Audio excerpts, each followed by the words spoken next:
Jeg vil nu finde beviset for, at a er lig med y2 minus y1 divideret med x2 minus x1. Punkterne ligger allerede på grafen. Sådan her. Så der er parentes x1, komma y1.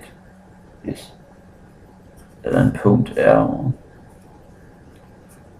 x2, komma y2. Yes. Og de ligger på linjen, så tillader mig at skrive en funktion. Og det er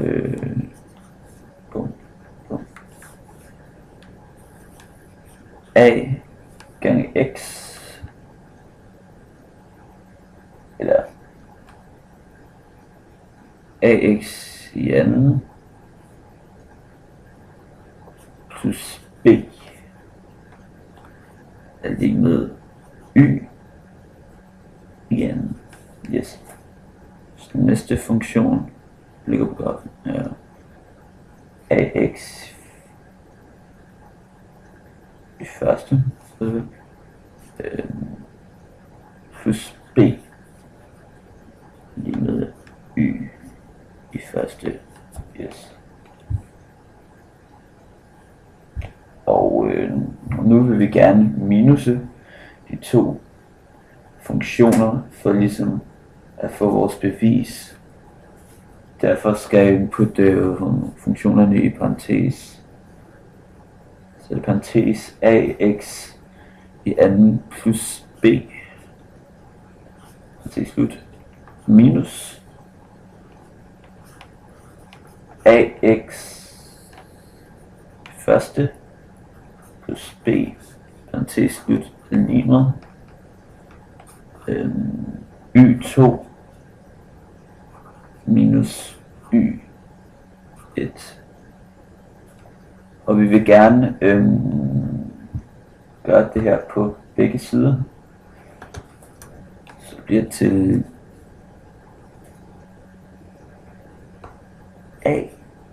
ax anden plus b minus ax i første minus b er lig med y i anden minus y i første. Og som vi ser, så går benene ud med hinanden.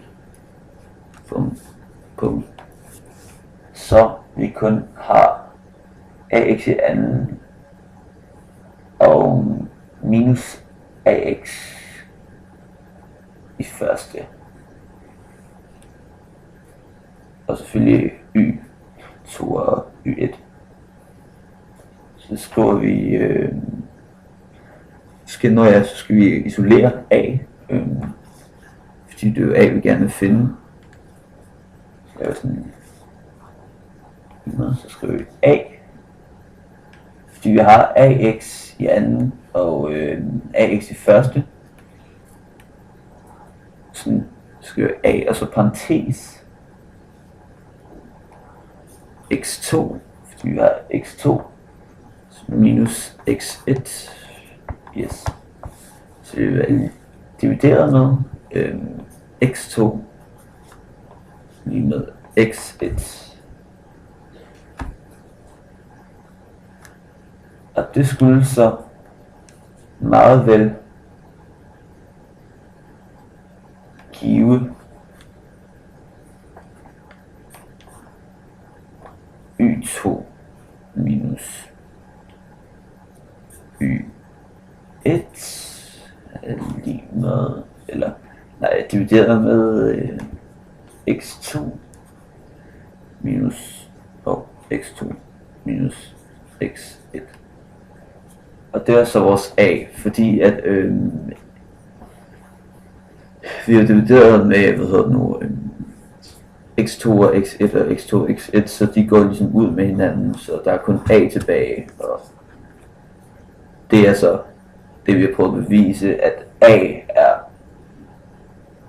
y2 minus y1 divideret med x2 og x1, og det har jeg nemlig lige bevist ved dette. The end.